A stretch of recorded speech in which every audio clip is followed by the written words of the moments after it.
प्रिय विद्यार्थियों, कैसे हो आप? सुप्रभात। मैं शंकर सिंह पाटोदा, व्याख्याता हिंदी।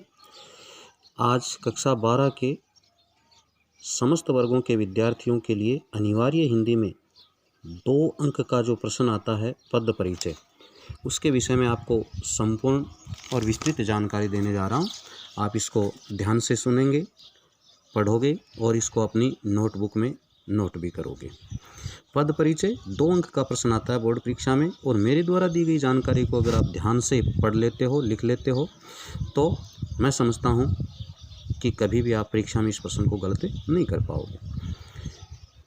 पद परिचय, पद की हम परिभाषा दें तो वाक्य में प्रयुक्त प्रत्येक सार्थक शब्द को पद कहते हैं। ध्यान से देखोगे, वाक्य में प्रयुक्त प्रत्येक सार्थक शब्द को पद कहते हैं तथा उन शब्दों के व्याकरणिक परिचय को पद परिचय, पद व्याख्या, पदान्वय कहते हैं। समझ रहे हो मेरी बात को? कि वाक्य में प्रयुक्त प्रत्येक सार्थक शब्द को तो क्या कह देते हैं? पद कह देते हैं। सार्थक जिसका एक स्वतंत्र क्या हो, अस्तित्व हो। और उसी शब्द का हम जब व्याकरण की दृष्टि से परिचय देते हैं, व्याकरण की दृष्टि से अर्थात उस शब्द में संज्ञा कौन सी है, सर्वनाम कौन सा है, विशेषण कौन सा है, क्रिया कौन सी है, अव्यय कौन सा है, उसमें कारक कौन सा है, उस शब्द का क्रिया के साथ क्या संबंध है, इस प्रकार का जो परिचय देते हैं उसको हम क्या कहते हैं? पद परिचय कहते हैं। तो वाक्य में प्रयुक्त प्रत्येक सार्थक शब्द को पद कहते हैं तथा उन शब्दों के व्याकरणिक परिचय को पद परिचय, पद व्याख्या और पदान्वय कहते हैं। समझ गए होंगे मेरी बात को?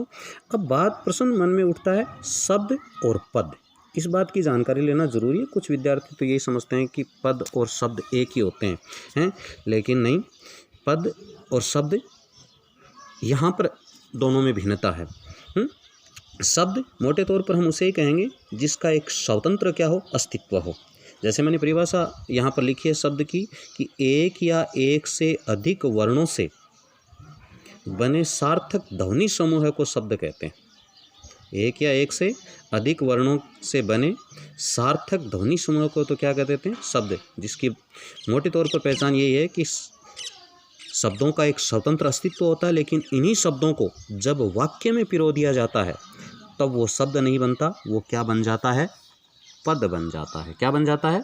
पद बन जाता है। जैसे जब इन शब्दों का हम वाक्य में प्रयोग कर देते हैं तब वे पद बन जाते हैं।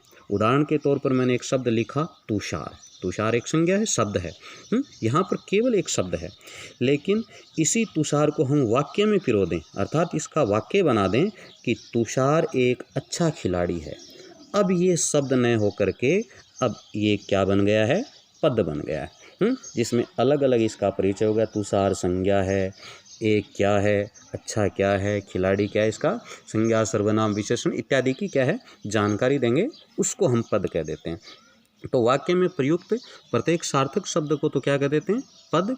और इन्हीं शब्दों का व्याकरण की दृष्टि से दिया जाने वाला परिचय पद व्याख्या, पद परिचय या पदान्वय कहलाता है। समझ गए हो मेरी बात को? क्या कि शब्द का व्याकरण की दृष्टि से जो हम परिचय दे रहे हैं वो क्या कहलाएगा? पद परिचय। यानी उसमें उस शब्द में संज्ञा कौन सी है, सर्वनाम कौन सा है, विशेषण कौन सा है, क्रिया कौन सी है, कारक कौन सा है, अव्यय कौन सा है, इन सब की जानकारी। परीक्षा में आपसे प्रश्न क्या पूछा जाता है? जैसे उदाहरण तौर पर मैं आपको एक प्रश्न लिख करके दे रहा हूँ कि तुषार पुस्तक पढ़ता है। इस प्रकार का कोई भी उदाहरण स्वरूप परीक्षा में एक प्रश्न आ गया जिसमें किसी 1, 2 या 3 शब्दों को आपको रेखांकित किया हुआ मिलेगा, अंडरलाइन। जैसे यहाँ पर तुषार और पुस्तक को रेखांकित कर रखा है और आपसे प्रश्न पूछा जाएगा कि रेखांकित शब्दों का पद परिचय दीजिए। अब आपको रेखांकित शब्द को सबसे पहले पहचानना है कि वो संज्ञा का है, सर्वनाम का है, विशेषण का है, क्रिया का है अथवा अव्यय का है। जब ये बात आप समझ गए तब आप उसका पद परिचय दोगे। अब जहाँ पर मैंने ये उदाहरण लिखा है, आप सीधी सी बात समझोगे कि ये उदाहरण जिनमें जिन शब्दों को रेखांकित कर रखा है वो तो सारे के सारे संज्ञा के हैं। तो परीक्षा में संज्ञा शब्द का भी पद परिचय पूछा जाता है। यानी परीक्षा में प्रश्न पूछा जाएगा संज्ञा शब्द का पद परिचय, सर्वनाम शब्द का पद परिचय, विशेषण शब्द का पद परिचय, क्रिया शब्द का पद परिचय और अव्यय शब्द का पद परिचय। अब मान लो ये संज्ञा शब्द का पद परिचय, तो संज्ञा शब्द का पद परिचय देते समय 5 प्रश्न आपको ध्यान में रखने। उन 5 प्रश्नों के केवल आपको उत्तर देने। वो 5 प्रश्न कौन कौन से हैं? संज्ञा का प्रकार, उसका लिंग, उसका वचन, उसका कारक और उस शब्द का क्रिया के साथ संबंध।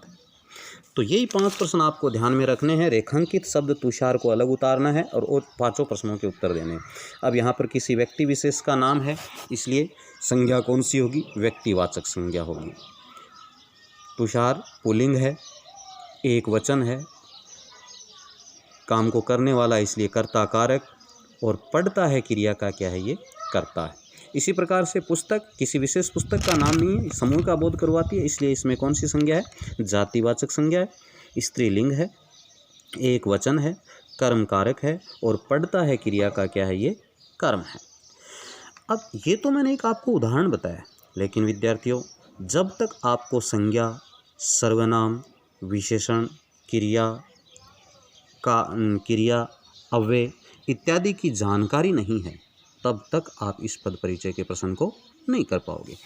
इसलिए मोटे तौर पर मैं आपको संज्ञा शब्द का पद परिचय, सर्वनाम, विशेषण इत्यादि का पद परिचय जानने के लिए सबसे पहले मैं आपको एक एक टॉपिक की और थोड़ी थोड़ी जानकारी देने जा रहा हूँ, जो आप ध्यान से सुनोगे, नोट भी कर लेना और पढ़ोगे तो फिर आप इस प्रश्न को गलत नहीं कर पाओगे। जैसे संज्ञा आप जानते हो, छोटी कक्षाओं में पढ़ा है, किसी प्राणी, वस्तु, स्थान, भाव, अवस्था, गुण या दशा के नाम को क्या कहते हैं? संज्ञा कहते हैं। छोटी कक्षाओं में आपने पढ़ा है, किसी व्यक्ति, वस्तु, दशा, स्थान और भाव के नाम को क्या कहते हैं? संज्ञा कहते हैं। उसी परिभाषा को मैंने आपके अनुसार बना दिया है। संज्ञा के 3 भेद होते हैं। कौन कौन से? व्यक्तिवाचक, जातिवाचक, भाववाचक। कतिपय पाश्चात्य, आजकल अंग्रेजी का प्रभाव बढ़ रहा है, इसलिए पाश्चात्य प्रभाव के कारण संज्ञा के 2 भेद और भी माने गए हैं।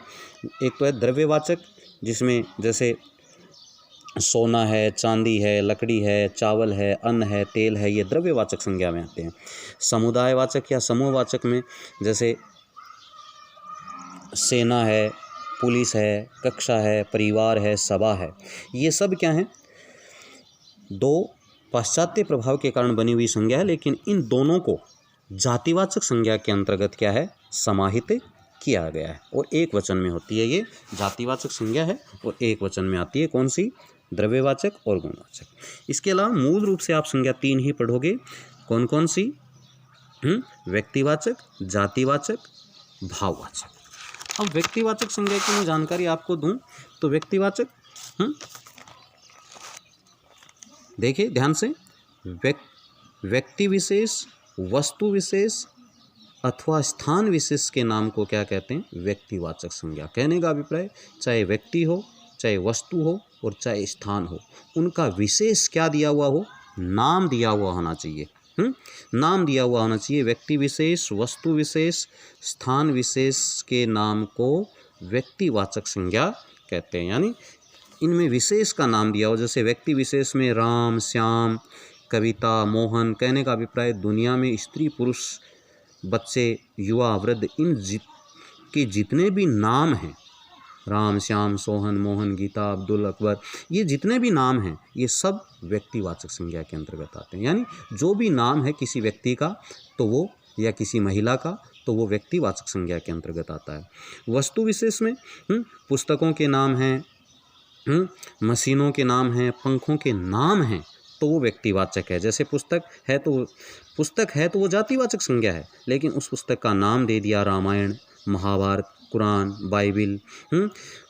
पंखा न जाने कितने प्रकार के होते हैं, लेकिन विशेष पंखे का नाम दे दिया उषा का पंखा है, रीटा मशीन। यानी अब विशेष पंखा, मशीन और रामायण, ये विशेष नाम दे दिए, इसलिए संज्ञा कौन सी हो गई? व्यक्तिवाचक हो गई है। इसी प्रकार से स्थान विशेष का नाम हो, स्थान विशेष का नाम हो, जैसे स्थान विशेष के नाम में जैसे गंगा नदी नाम है, तो वो व्यक्तिवाचक न होकर के जातिवाचक है। अब गंगा विशेष हो गई इसलिए व्यक्तिवाचक। हिमालय पर्वत है लेकिन विशेष पर्वत का नाम है इसलिए व्यक्तिवाचक है। हैं ताजमहल विशेष है यानी विशेष स्थान का नाम हो, जैसे किसी भी कस्बे का नाम हो, हैं मंडावा, बिसाऊ, झुंझुनू, हैं जयपुर, बीकानेर, जोधपुर, ऐसे नाम हो, गांव का नाम हो, तो वो सब किस में आएंगे? व्यक्तिवाचक संज्ञा में आएंगे। कहने का अभिप्राय व्यक्ति विशेष, वस्तु विशेष और स्थान विशेष के नाम को क्या कहते हैं? व्यक्तिवाचक संज्ञा। यानी इन सब का क्या होना चाहिए? उनमें नाम होना चाहिए। नाम नहीं है तो वो जातिवाचक है और नाम दे रखा है तो वो व्यक्तिवाचक है।